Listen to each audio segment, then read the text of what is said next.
Over the past decade, the West Philippine Sea went from a relatively obscure issue to a major national discourse. Under President Marcos Jr., the Philippines has been taking a far more assertive stance on the West Philippine Sea or the South China Sea disputes, at least in comparison to the Duterte administration. President Marcos Jr. has made it clear that the Philippine Arbitration Award in the West Philippine Sea is final and binding. He has also called on ASEAN and other regional leaders to support a much more rules-based approach to the resolution and management of the South China Sea disputes, including the long-running negotiations over a code of conduct between China and the rest of ASEAN countries. But what is the history of the West Philippine Sea, particularly the Philippines' rights and claims in the West Philippine Sea?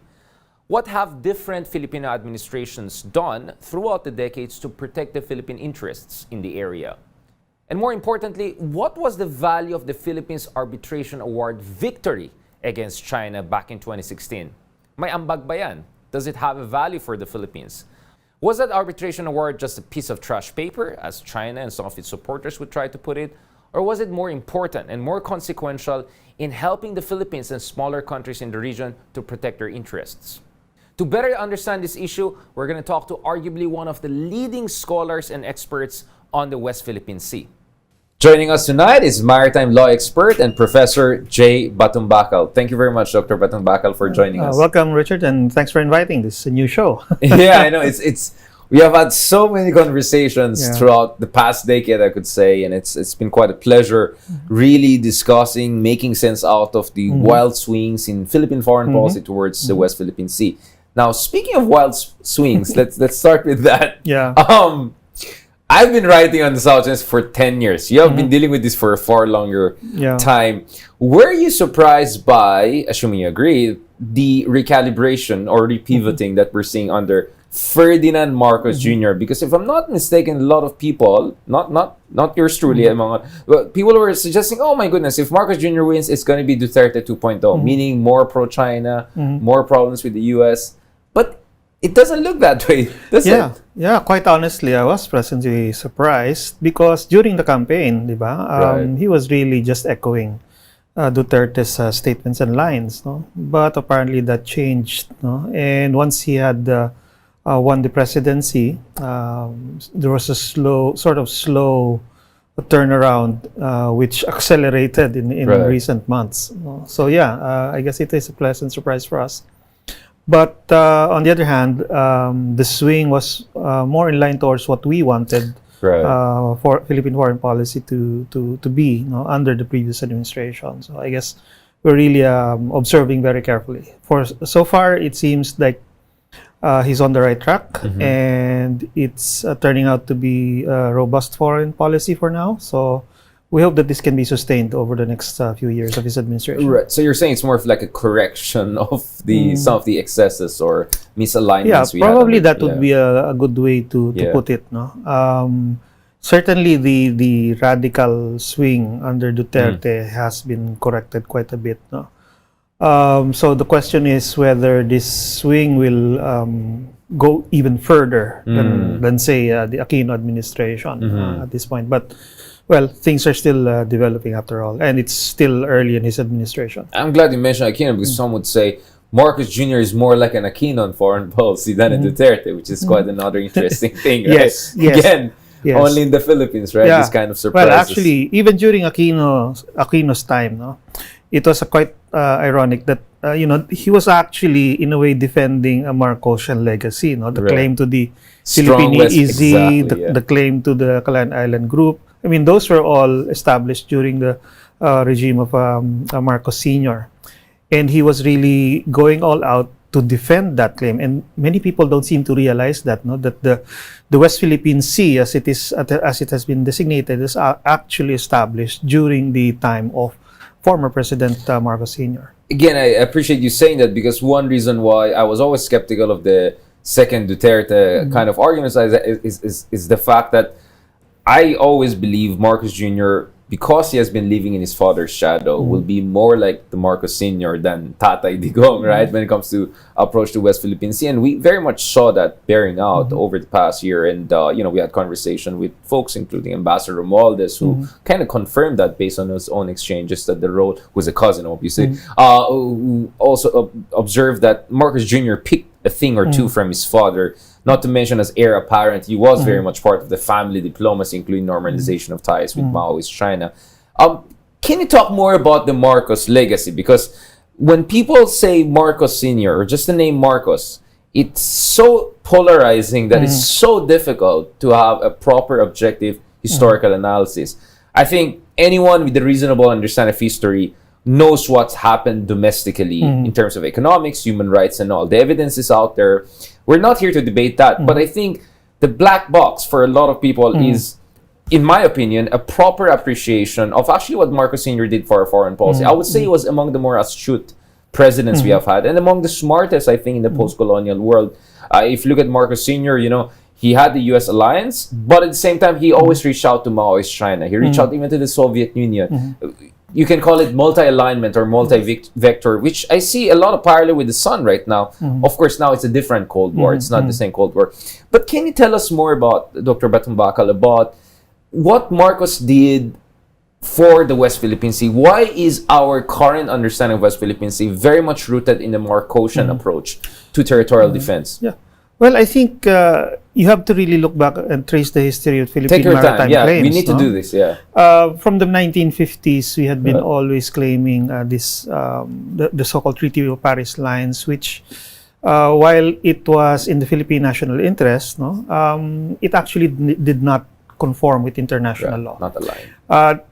Underneath all that was this need to unify the archipelago, especially the regime of the land and waters.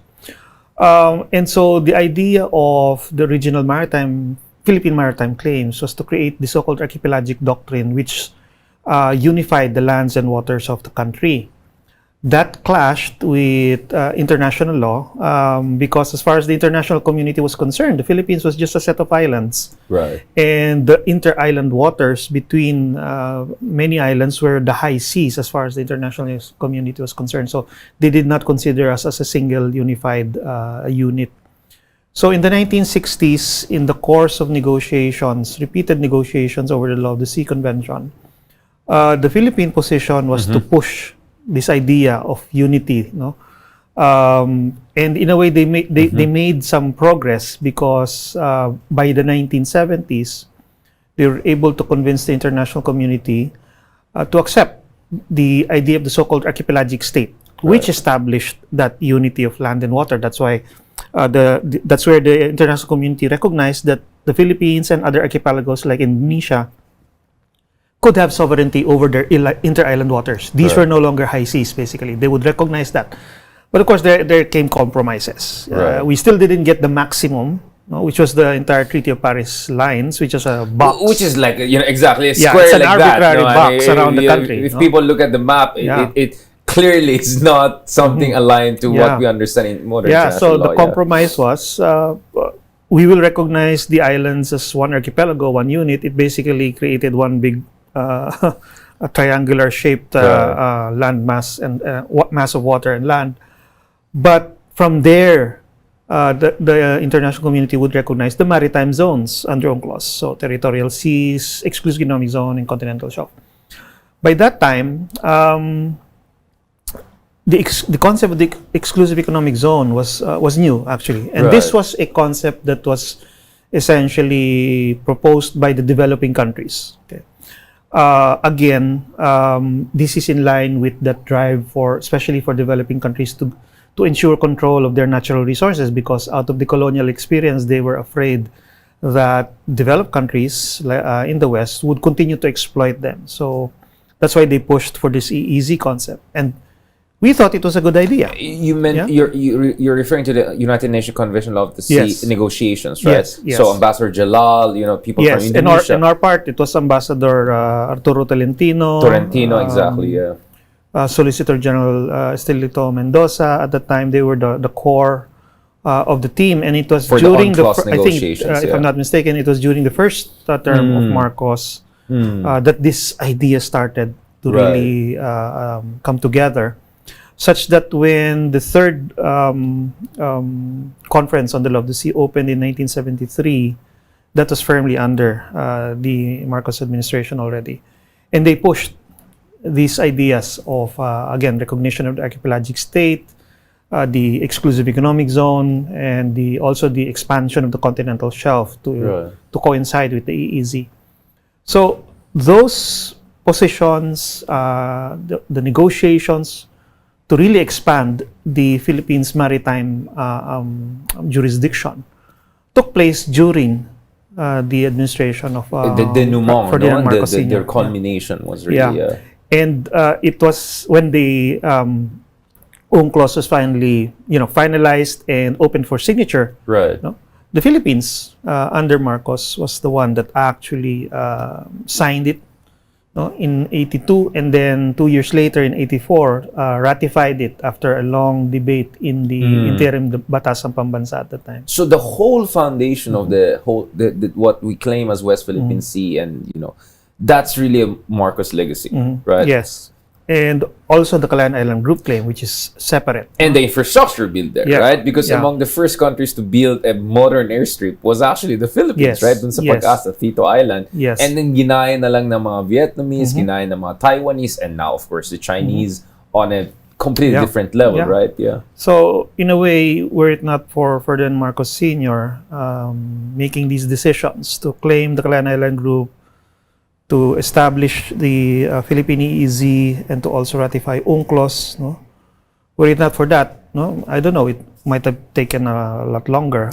Certainly, if they did not push for the concept of the archipelagic state and sovereignty over archipelagic waters, we would still be a scattered group of islands, and the inter-island waters like the Sulu Sea, the Visayan Sea, there will be pockets of high seas there. Right. Na pwede which the international community can do it as they wish. Right. And that would create some weird, awkward situation for us, not to mention national security threat. Now, a little bit fast forward, and I'll come back. The baselines law, because that was another attempt to further align the Philippine claims with international law. Can you tell us a little bit about that? Bakit mahalaga yung baselines law? We're talking about the Arroyo era, no? And we're jumping a little bit, The baselines law, which was enacted in 2009, really was, well, it had long been proposed from the time that the United Nations Convention on the Law entered into force in 1994.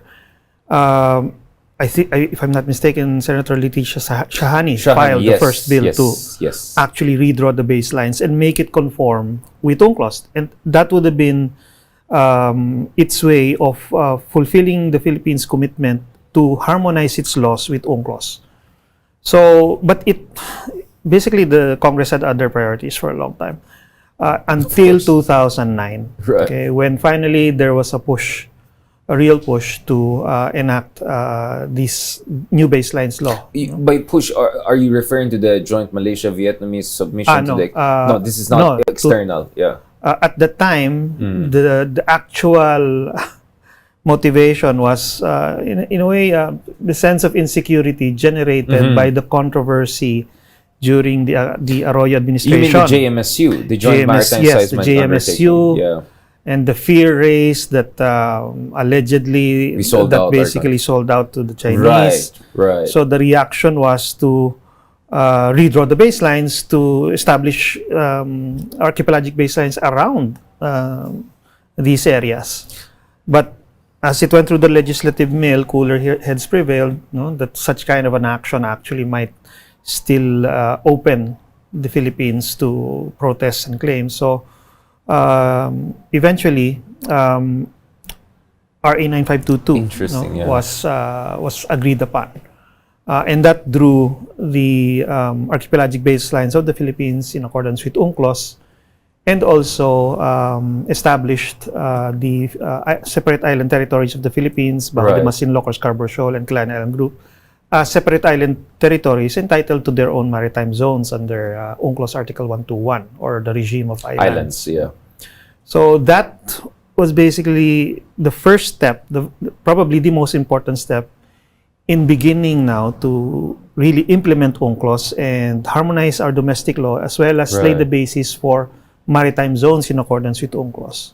While the whole Marcos regime was laying down the foundation for the Philippines' claims in the West Philippine Sea, you had, prior to that, the UNCLOS negotiations, multiple rounds. Can you tell us a little bit about that? But the other dimension that I want to discuss is also how the Marcos Marcos administration's assertiveness in the West Philippine Sea also shaped America's approach to the Philippines. You had very interesting research back a few years ago, I think when you were in East-West scholar. You look at how the Nixon administration, Henry Kissinger especially, were worried that masyadong bibo si Marcos Sr. doon sa West Philippine Sea.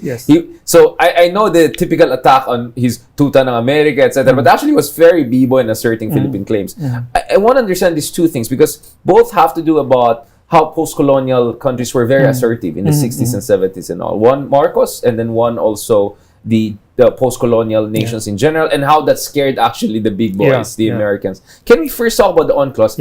Saan galing itong ideas ng UNCLOS? We always hear UNCLOS this, UNCLOS that. How did it come about? And do you think that the final outcome was much like kung timbangin natin, mas pabor doon sa gusto ng mga developing countries or still na-impose ng developed countries? Was this, I just want to bring this home because was this a victory for post-colonial kind of diplomacy, if I can put it that way, right? Well, definitely, for the Philippines, definitely it was a victory because it gained a lot. No? Right. I go back to what we said earlier. Back then, the international community considered the Philippines as simply a set of disparate islands, each entitled to its maritime zones. So, maliit na islands, bilog. Maliit na islands, bilog. Inter-island waters being high seas. Yes, ang gulo, diba? Yeah. That also, in a way, limited the extent of the Philippines' jurisdiction to the resources, especially in the continental shelf. No? Right. That's basically the seabed around us.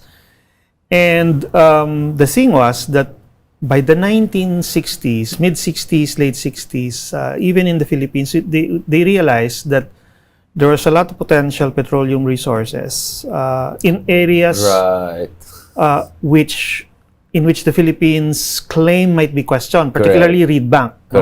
Reed Bank was the most prospective for petroleum resources, but it was a bit farther away, and there was the Palawan Trough, a deep sea area, which, if you were to apply the rules back then, it could be argued that the Philippines continental shelf did not extend all the way to Reed Bank. It basically stopped at the Palawan Trough because that's the deep part. I think, the Philippines at the time already had that foresight that no, we need to establish a claim to this area. So by late 60s, around 68, 69, and then 70, 71, 72, the Philippines began enticing foreign petroleum exploration companies to explore Reed Bank for it. And they're particularly trying to pull in American companies. And some American companies did try to get some contracts, but it was actually not opposed, but discouraged by the U.S. because they were worried. Yes, and this brings us to the MDT issue, right? The mutual defense issue na parating they were worried that it might cause problems, especially with other claimants. And also the legal aspect of it, that there were doubts as to whether the Philippines could actually claim that area of the Reed Bank. Tapos na ba yung UNCLOS by this time? Negotiations? Hindi pa, diba? Exactly. At that time, it was still the Geneva 58 Geneva Convention on the Continental Shelf, which was basically first the round, prevailing, kind of first wave, prevailing treaty law. But the Philippines did not sign on to it. So we were actually still depending on the Continental Shelf Doctrine from 1945, which would have limited the Continental Shelf to only waters as deep as 200 meters. So that was clearly a problem, but the Philippines was trying to get around it.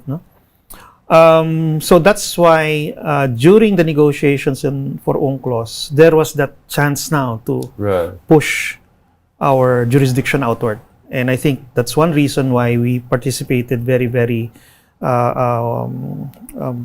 diligently in all of the sessions. And we really pushed our archipelagic doctrine, the need to unify the archipelago. Right. We pushed the concept of archipelagic waters, Right. as well as basically considering the entire archipelago as the basis for measuring all of these maritime zones instead of individual islands. Right.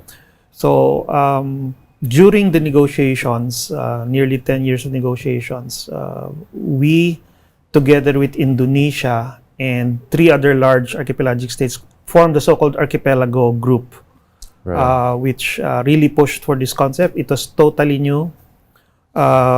It was innovative. It was also a bit expansive because, especially if you consider Indonesia, that's a huge archipelago with even larger bodies of water in between them. There was resistance from the maritime powers to this because their ability to pass through these inter-island waters within Southeast Asia would be threatened. But we persisted, and so we got basically concessions. No? And they recognized... When you say we persisted, was there coordination between Philippines and Indonesia? Yes, in like fact, solidarity among our scholars, ambassadors, and all. in fact, one of the first things we did, Interesting. and I have a copy of the document This is that very important, was provided by Soljan Mendoza. We convened the meeting of the 5 biggest archipelagos in the world, here in Manila. And the story that is told is that they got the delegates all together, put them on one of the survey vessels of NAMRIA. Well, no, at the time it was the Bureau of Coast and Genetic Survey. Japan? No, this was Philippines, Indonesia, you mean here? Fiji. Yeah, I thought the big boys. Bahamas, the 5 archipelagic states. Right. No? Got them together, and they agreed on the fundamental archipelagic principles that they call them. No? The basic positions that they wanted to push, such as recognition of the archipelago as a unity of land and water, and the concept of archipelagic state, sovereignty over archipelagic waters, and the idea that foreign vessel passage through the archipelago should be only through designated sea lanes. Correct. There were 3 main points in that very short document. It's signed by all the What's delegates. the date again? This is 19... this would have been, if I'm not mistaken, 75. 75. Yeah, because UNCLOS started 73. 3-4 years into martial law. Yeah.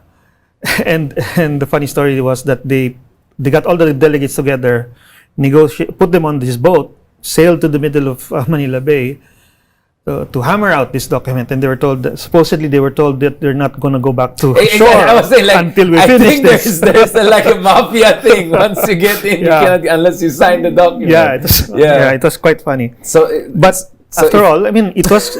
But in all seriousness, it really was groundbreaking because of those fundamental positions, and then they pushed that. No? So very interesting. So the one entire part of UNCLOS Part 4 on archipelagic states is totally new to international law at the time because of the efforts of these 5 principal archipelagic states, and they were led basically by the Philippines and Indonesia.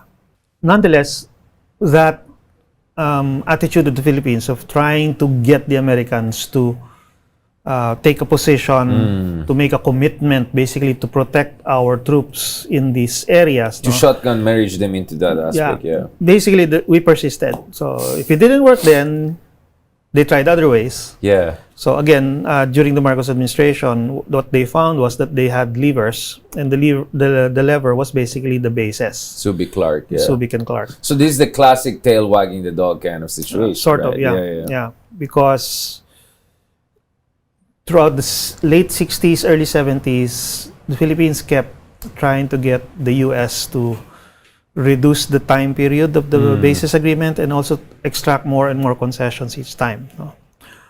So after 75, from 75 to 79, they basically decided that, okay, let's use the basis as leverage to get that commitment to protect the Philippine positions in the Calayan Island Group. And to a certain extent, they succeeded. No? And again, the records of the U.S. show that, no? That eventually they decided to offer to the Philippines a little bit more clarification of the coverage of the MDT to provide some comfort to the Philippines, no? And so that's why in 79, then Secretary of State Cyrus Vance issued a letter telling the Philippines that basically, okay, even if the U.S. could not take sides as to who had sovereignty sovereign over claims, the Kalayaan Island, over the Kalayaan Island group, even though they could not take a position on that, they made it clear that any attack on Philippine forces, public vessels, and aircraft anywhere in the Pacific area, no, triggers the MDT obligation. So for the Philippines, for Romulo and Marcos at the time, they took that now as sufficient assurance that, anywhere our troops are, including in those areas, they would be covered by the MDT. Okay, so they were satisfied with that. Unfortunately, years later, decades later, the same kinds of questions are raised about because under Clinton, we saw the Americans very non-committal dun sa Panganiban mischief reef. And under Biden, we clearly saw, under Obama, we clearly saw on the Panatag Shoal, Scarborough Shoal. Nevertheless, in 2019, March, when Secretary Pompeo was here after the whole Hanoi Metropole, Trump, Kim visit, publicly, this is not kind of like Secretary Cyrus Vance sending something. No, publicly, Pompeo came out and said, not only Pacific, he said specifically, South China Sea, if yung mga ating tropa, yung ating mga aircrafts, vessels counter attack, automatically mag-apply ng Mutual Defense Treaty. And few months later, then U.S. Ambassador Sung Kim, in light of dun sa Reed Bank incident, sabi niya, baka potentially even gray zone, meaning militia ng China, kung matake sa mga aircrafts natin, troops natin, baka makover yan. How relevant is that? Because I notice because I think you know where I stand on this. For me, that was a big jump. And I believe once Biden adopted that, this is a new institutionalized approach by the U.S. policy establishment. I felt that's already an upgrade. In a gray zone that was not certain. I call that unstrategic ambiguity, right? It was an ambiguity which is not strategic. It was creating a suboptimal outcome. We lost Mischief Reef, we lost Panatag Shoal, so something had to change. Where do you stand on this? Do you think that clarification was a significant change, or it was just a further clarification of something that was already understood in the policy circles? I think it's a clarification that is meant more as public signaling, diplomacy, public signaling, which is very important also. Of course, especially to our politicians and Duterte era. Our this is the distrustful public. No? Exactly, this is the Duterte era. The thing is, people here want things in black and white. No, they don't see the importance as well of ambiguity. Yeah. No? And that was necessitated by the marked change between back then. Situation in the 70s, even up to the 90s, under Clinton. Even though Mischief Reef was taken, even though Scarborough Shoal was taken, the U.S. simply did not see the importance of these small, isolated islands and rocks. I mean, they were easy targets anyway. They didn't consider them as a threat, no? Because until China started building fake islands on them. Yeah. Until then, no? 2013. Things changed. 2014, China started building the islands. 2015, China started actually threatening U.S. freedom of navigation interests by beginning to issue warnings against surveillance aircraft and also beginning to shadow U.S. Navy vessels, basically. Right. Not in Hainan, but way into the heart of the South China Sea, right? That's when finally it became clear to the U.S. that China's intentions with respect to these islands, if they get them, would be to use them as a base for completely excluding them from the South China Sea. Exclusion zone. Yeah. Can you tell us a little bit about arbitration case? Because I think there's still a lot of misunderstanding about it. I still hear people saying PCA ruling. It was not PCA. Many people misunderstanding it as this is about sovereignty claims. It was not about sovereignty claims. Can you tell us about it? Ano yung ambag nung arbitration award niyan? In what ways has it made the situation better for the Philippines and for the region? And may ambag pa rin ba yan after all the Duterte antics? Let's just put it that way. 6 years of saying piece of paper, essentially the Chinese line. That's what he regurgitated. Oh, definitely. With respect to your last question, definitely may ambag pa yan because you now have other countries openly declaring their support for the arbitration and invoking it against China's excessive actions in the South China Sea. So all these people saying that it's just a piece of paper, etc. These are Duterte. That's completely disproven by the Yeah. attitude of many countries that actually use the arbitration document, the decision. Malaysia, in Indonesia, dealing with Vietnam, China on even the South China Taiwan. Sea. Yeah. It's not just us anymore Yeah. who invoke it. It's all these other countries. Right. Okay? Now, how did that come about?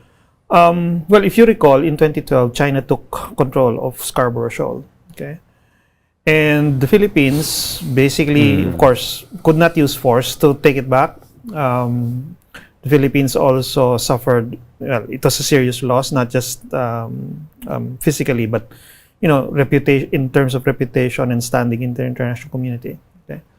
So I guess the Aquino administration at the time decided that, okay, in order to make up for that, in order to recover it, let's use whatever means we have. And it so happened that the legal means was available. It wasn't easy. It took some convincing. You were skeptical of it at the beginning when it came out. At the time, if I'm not mistaken, you were skeptical. Yeah, right? I was a skeptic at the time. But, as it is with law, sometimes you'll be surprised in a way. Good way, yeah. Okay, yeah. So the idea was, we had the disputes with China. It was huge, big, complex, many different aspects. But it was clear that there were two types of disputes. The territorial disputes, who has sovereignty over the islands, and the maritime disputes, who is entitled to all the waters around these islands, so including territorial sea, but potential the fishery EEZ, resources, the oil and gas and all those resources. Because the resources are there. Exactly, yeah. And when you think about it, actually the more important one is the maritime dispute, because that's where all the resources are. Correct. It's not all on those islands. It's in the waters around them. Okay. So, China was claiming everything, which would leave us with practically nothing. But we were insisting, no, international law says that we are allowed or we're entitled to something, and that is the 200-mile EEZ and continental shelf, which China conveniently ignores. Okay. Well, we were both signatories to the same document, the UNCLOS. And ratified it. Yeah, and we both ratified it. In fact, when UNCLOS was being negotiated, China was on the side of the Philippines and other developing countries in advocating for this EEZ and expanded continental shelf. No? So it's actually unfair that after they got stronger and more powerful economically, suddenly they'll turn around on the agreement and say that no, we're entitled to something more. Okay, anyway, so the Philippines was able to take advantage of the dispute settlement provisions in UNCLOS and found a way to hail China to court before an arbitral tribunal, essentially. No? This is an ad hoc arbitral tribunal under Annex 7 of UNCLOS. There are people who are claiming that since the tribunal is not part of the UN or is not part of the ICJ, or it's not you valid. didn't need mutual consent on this. There is a compulsory arbitration. But these are all unlearned people who don't understand how from a certain embassy. They don't understand how these things work. Okay. The power of the tribunal comes from UNCLOS itself. The jurisdiction of the tribunal comes from the fact that both parties ratified UNCLOS, and in so doing, they also are deemed to have submitted themselves to the dispute settlement mechanisms under UNCLOS. And with respect to the Philippines and China, it so happened that they are deemed to have agreed to arbitration as a means for settling any disputes over interpretation and application of UNCLOS. Now, so what's the Chinese line that, but there are exemption clauses and we have invoker and exemption, but that applies if it's a sovereignty claim, right? Or something like that. There are various exceptions. And the Philippines was able to successfully argue that none of the exceptions applied, because we really sort of narrowed down the issues to just the issue of entitlement to the maritime zones, particularly the EEZ and continental shelf. No? So by doing that, we were actually able to narrow down the area of the dispute first. China was claiming everything. no? But we were able to show that that is not legally possible. And the only thing that China can legally or properly claim is actually just the islands themselves and the territorial sea around them, which turns it into a small pocket, really. So that is the sovereignty dispute. That's the territorial dispute. Right. We were able to successfully argue that, that's the only thing that's legitimately disputed. With respect to the maritime dispute, the dispute over the waters around them, including the resources there, that can be resolved under UNCLOS. Right. Okay? And it was. And it so happened that it has been resolved in our favor. So the tribunal, of course, faced with China's non-participation, actually had to take the cudgels for China, find out all the arguments that China could raise against us. By sifting through their scholars' Yes, sifting argument, through everything etc., that had been produced so far. And despite that, they were able to find out that, China's positions are untenable. This excessive claim to the 9-dash line has no support. based on some historical myth. It's not an old historic claim because it's fairly new. Yeah. And it was from never Kuomintang of Taiwan. Yeah, and it was never it never actually essentially the tribunal understood that the claim did not clearly cover the waters until around 2009. Because that was when China began acting. The 9-dash line. Yeah, that's when they began acting in a way that showed that they were asserting claims over the waters in excess of what was allowed by international law. Right. Okay. So But of course, it's the a very Chinese young will say claim. it's not their claim. It's not their fault. It's Malaysia and Vietnam. The joint submission of extended continental. Obviously, they will always blame someone else, right? Yeah. If it's not U.S., it's the Philippines. If it's not Philippines, Malaysia, Vietnam. We're just clarifying this to the audience because unfortunately, there's a lot of nonsense out there, right? Yeah. Some people are not very learned, but some people have an interest in disinformation, unfortunately, and sometimes they do cooperate, right? Inadvertently. So I wanted to clarify this.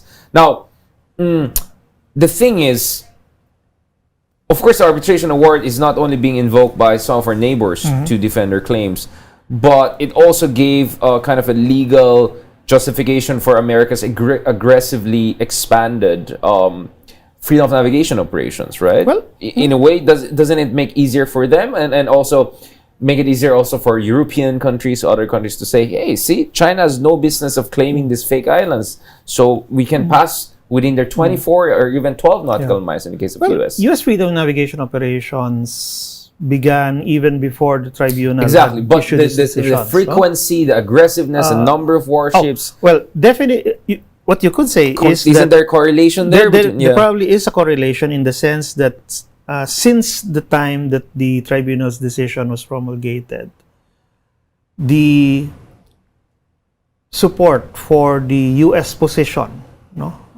basically became stronger legally because it wasn't just a U.S. position anymore. You had a tribunal, an independent tribunal's analysis and decision now being consistent with the U.S. views, particularly on the point that the islands in the South China Sea, which are scattered there, do not generate EEZ's continental shelf, and that the South China Sea cannot be subject, the entire South China Sea cannot be subject to any of these so-called historic claims of China. That basically means that the South China Sea is largely an area where all nations, not just the US, but everyone else, had full freedom of navigation. And that freedom can be exercised by all vessels, not just commercial, but also military vessels. So that's consistent with the U.S. position. And that's why the U.S. basically found support in the tribunal's decision. Before ending this very nice conversation, because I still want to go back to the Marcos Jr. shift, just a slight segue. You were very much part of the Philippines' efforts to consolidate and reinforce its claims in accordance with international law on the other side, right?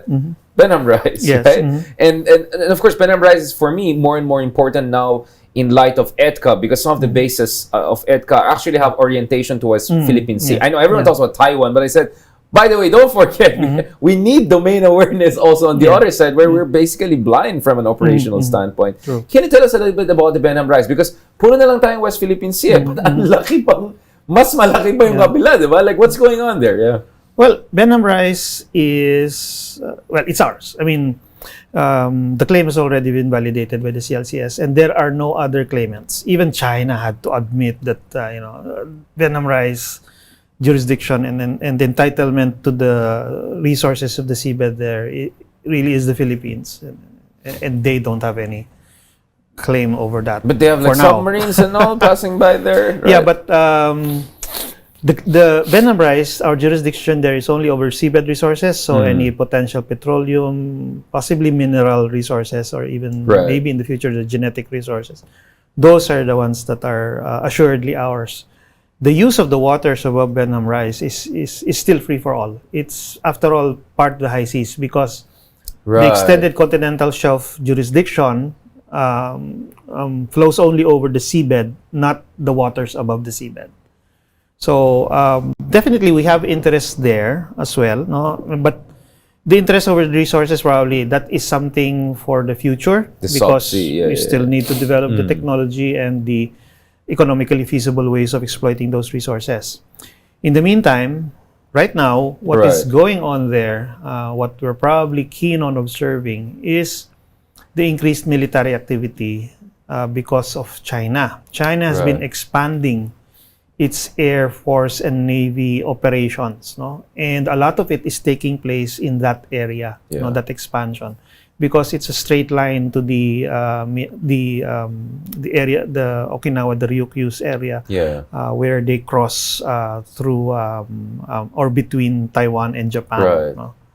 So any kind of military activity there should naturally be a concern of the Philippines. And that's where the EDCA is important, because it has a dimension that is not only Taiwan, but the whole Philippine Sea and that area. And I'm just surprised that no one is talking about it as much. Like, hey, meron din tayong interest doon. It's not just here in the West Philippine Sea where our limited assets are actually concentrated or over-concentrated, some would say. Now, to close this discussion, I mean, there's so much more to discuss, but for the purpose of this episode, one of the things I keep on hearing is the reason why Marcos Jr. can have a more optimal relationship with the U.S. is because of the Duterte shock. Because Duterte, challenged the Americans and said, I'm going to go to China, that the Americans became much more open. No, so based on that narrative, Duterte was an unpleasant, in terms of approach, but in terms of outcome, actually created something better for the Philippines. Now, interestingly, some of our guests, some of our people would say, maybe yes, maybe no. But the other side of the argument would be, like, you could have got the same outcome minus all the bathwater, right? The baby of being more taken more seriously. And this is where I noticed that your other argument is that actually marami rin nawala sa atin nung panahon ni Duterte, especially dun sa illegal fishing in a lot of areas. Like, Duterte talked about few $1 billion of investment, which by the way never happened, from China. In the meantime, we may have lost billions of dollars of fishery resources dun sa West Philippines among other areas because hindi natin reinforced. Can you tell us a little bit about this? What was the cost of the Duterte approach to China in the West Philippine Sea? Well, the cost is China has been able to achieve many of its goals, such as finishing the artificial islands without any kind of interference. I mean, they never even slowed down. Those islands are now very much operational. The naval as naval bases, as air bases. They cared about the Philippines' reaction for that? You could say they're superpower. At the time, when it was still under construction, certainly, if we were a lot more proactive, that might have with our allies, that might have slowed them down. But no, I mean, we gave them a free pass. Exactly. So now those islands are armed. They now have missiles and radars, etc., and they can shoot down any aircraft or sink a vessel, even up to the Sulu Sea, if I'm not mistaken, given the range and types of weapons that they have there. Our fishery resources are under huge amount of stress. Our fishermen in Zambales and Pangasinan have been complaining lately that they're not catching anything. Right.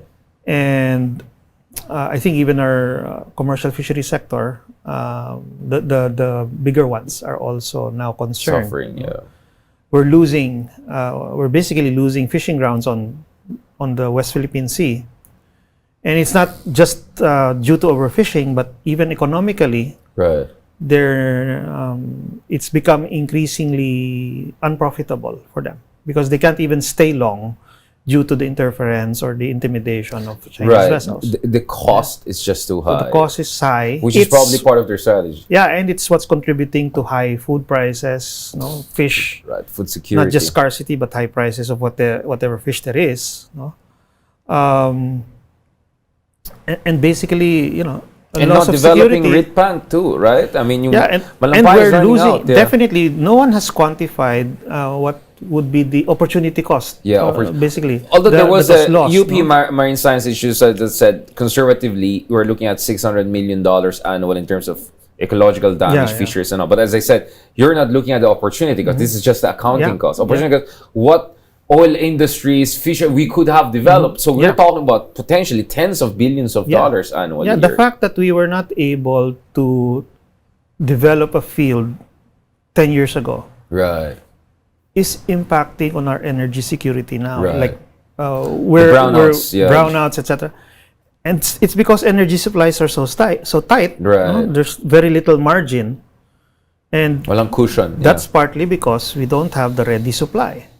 We didn't develop. Yeah. And our neighbors are doing Yeah. that. Vietnam has been doing that. Indonesia's, including through Russian investments, right? Yeah, and energy costs are much higher because now we have to keep importing. We're becoming a bit more import dependent, especially for whatever was provided by Malampaya, which was Right. up to 30% at one time of our energy. Electricity, especially. Yeah. Imagine, where are you going to find something that will Yeah. fill in that 30%? Because we weren't able to develop a reed bank, Correct. we're going to have to import it, no? Get LNG. Right. And to do that, you have to build new facilities. Right. The cost of maybe millions, hundreds of millions of dollars, and And it's maybe take a long billions. time. It will take There's a the long delay. Yeah. There's the absence of policies. I mean, you had all these effects that make it more costly for us, and yet make us still leave us less secure in terms of our energy. So you have that. Last point. What do you want to see under that? So we already saw the first year of Marcos administration, and you're saying so far, okay, right? At least there's a correction. But what do you want to see in the next 5 years under the Marcos Jr. administration to feel more confident about the Philippines' position in the West Philippine Sea and more broadly our maritime interests and sovereign rights? Well, assuming they sustain this posture. So and that's position, a wish for them to sustain. That's one wish. Well, this is Philippine foreign Exactly, policy. We've seen yeah, it yeah. swing so many times. Right. But assuming that the basic posture is the same, no? That really standing ground in the West Philippine Sea, I think that what is really needed now is a much longer perspective, much broader view now of Right. our, what is it that we value? How do we protect it? Okay, and how do we do it within this geopolitical arena? No? Right. How do we use the geopolitical arena to our Right. advantage? Instead of what people are saying that we seem to be just powerless, passive. We're not. Agents. No, We're not we a should, small country. Yeah, we should see ourselves as an active player here with opportunities, and find what is most important is to find leverage. No? Right. What was it? Aristotle said, "Give me a large enough lever, and I can move the world." Right. We have to find those kinds of levers where, even though we're a small country, we can produce disproportionate outcomes to our advantage. No? We saw that with UNCLOS, Marcos Sr. time. Yeah. So many times in history, we saw the tail wagging the dog, or smaller countries making the most out of superpower rivalry. Yeah. On that note, thank you very much, Dr. Batongbacal, for Thank you. joining us. That just Thank you. shows us there's so much more to discuss, Yeah, but yeah. I hope our audience appreciate the kind of a primer at least. No? So thank you very much, everyone. Catch us again next week here on One News. You can also check out the long conversation on Spotify. I'm Richard Heydarian, and that is The View from Manila, where One News, all sides, all the time.